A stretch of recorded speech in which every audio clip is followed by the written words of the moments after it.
I don't approve of any assassination of any political leaders. I don't approve of any violence. And I think we take that moral high ground and remain consistent with that. So, in the sense that you say you don't approve of any violence, I imagine that goes both for Hamas on October the 7th as much as Israel's response. Yes, there's no question.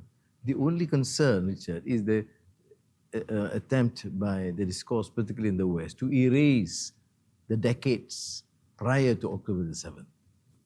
But the moment you import the events prior to the 7th, you are giving a quasi-legitimacy to the 7th, which is, of course, the problem. Well, it is partly a problem, but then you must remember, it is a fight against colonization, a fight against dispossession. Don't deny that. I mean, they went through all our battle for countries like us who have been colonized. We know what anti-colonialism is. We know about the battle against imperial power. So you don't talk about 1, 2 incidences which we may not or necessarily approve.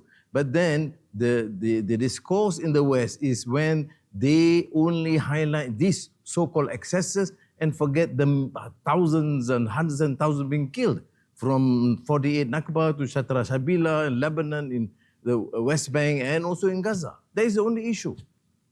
There is no consistency, there is contradiction, there is hypocrisy. But there is arguably equivocation by you in your answer when you don't unequivocally condemn the 7th. Yes, I have concern about that. Although I see my position is consistently against any form of violence, fair. But then, my concern is when this is being highlighted by the West, in the Western media, and at the same time condone continued occupation and aggression and genocide. That is our concern. If, for example, we have the international community take a moral high ground consistent, then I realize, oh yes, we must stop the excesses. But you would accept, A, Israel's right to exist. Yes, yes. And B, Israel's right to defend itself. Yes. Are you worried about a President Trump returning to the White House? That is what for the Americans to decide. We have a concern. I didn't ask whether the Americans would decide. I asked whether you were worried. We are concerned with some of his statements concerning in the sense that his position on human rights or democracy or banning Muslims entering the United States, things like that, But hopefully, sanity would prevail, and when you are holding office, hopefully you get good advice and adjust accordingly.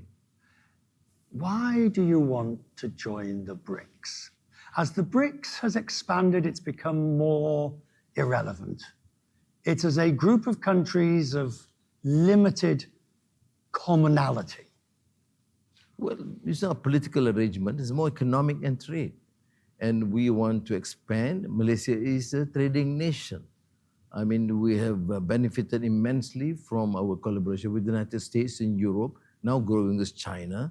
And with BRICS, we think we are opening up the avenue for increasing trade and investments.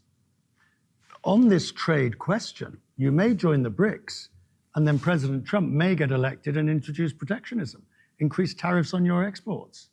That won't be good. Whether we join BRICS or not, the protectionist policy will affect our...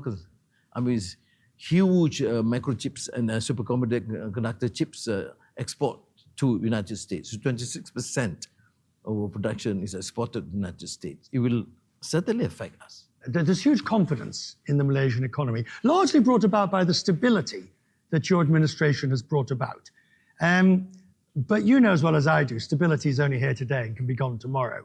What do you need to do here to maintain that stability and that growth? I think stability for now and I think for the near future is quite settled.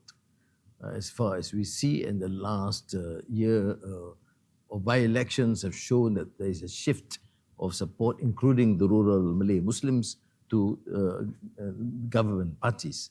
Now, but more than that is to assure the public that this stability is for them, not to keep and entrench the elites in power through clarity of policies, to efficient method in terms of enforcing policies, and issue of good governance and effectively combating corruption. I've said this is a crusade against corruption.